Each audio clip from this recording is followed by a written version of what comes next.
Introduce yourself. Good morning. My name is Nicole Graves Watson. I am the founder and president of the Hillside NAACP. We were chartered on October 16th, 2021. Prior to this date, there was never an NAACP in the township of Hillside. Today marks the anniversary of Dr. Martin Luther King Jr. Day. It is January 15th, 2024. We had a group of Hillside NAACP members, a few of our elected officials and friends come out to support us in our second annual wreath laying at the memorial site of Dr. King.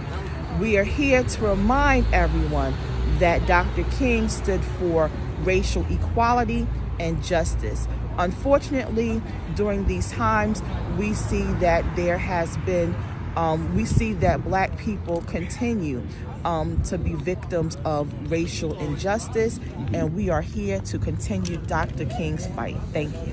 Hold on one second. Two things.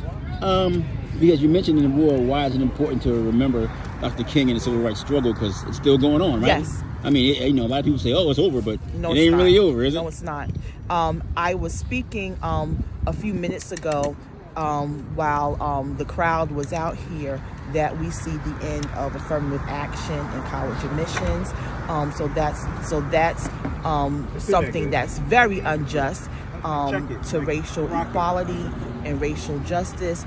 We also know that the FBI statistics reveal that Black Americans continue to be the #1 target of hate crimes in this country, and we still do not have a federal hate crime law to protect Black Americans, which is very unfortunate. And these are some of the things that we're fighting for.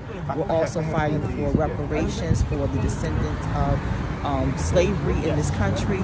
My grandmother, who just turned 98, who I can still see and talk to and touch, well, she tells me stories about her grandfather, who was an enslaved man. So it wasn't that long ago, and we do need our reparations. We also know that there are disparities when it comes to healthcare, education, economics, and these things really need to be fixed. So again, today on Dr. Martin Luther King Jr. Day, we're here to remember him, the struggle, and we know that the struggle for civil rights continues. Two questions. One, what is your grandmother's name? Oh, my grandmother's name is Mary Graves. Mary Graves? Yes. Graves? Yes. All right. And then two, what do you think that Hillside, which had a long fight to integrate back in the 70s, it hasn't been that long in Hillside, and that there was never an NAACP branch here. I know. Crazy, I know. Right? It's. I mean, when you do the history, and my father, back in 1972, became the first Black teacher at Hillside High School.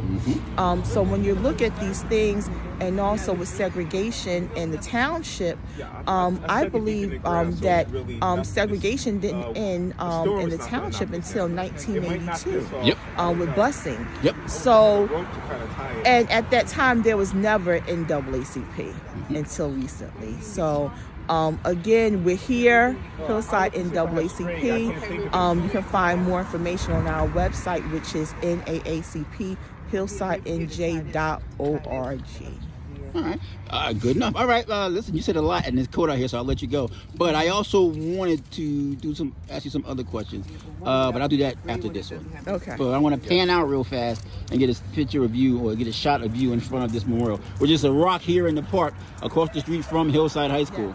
And I'm glad you mentioned that it did take an effort to integrate the schools, right? And there's a nice wreath that's being worked on. And the fact that, yeah, a lot of hard work, and it was not that long ago. Yes, that's right. And everybody wants to think it's all good now. We don't need any more affirmative action. And yet, it seems like they're trying to push us back into separate but equal. But it was never equal. It was never equal. And it ain't going to be equal again if they push us back, right? That's right. All right. Thank you very much.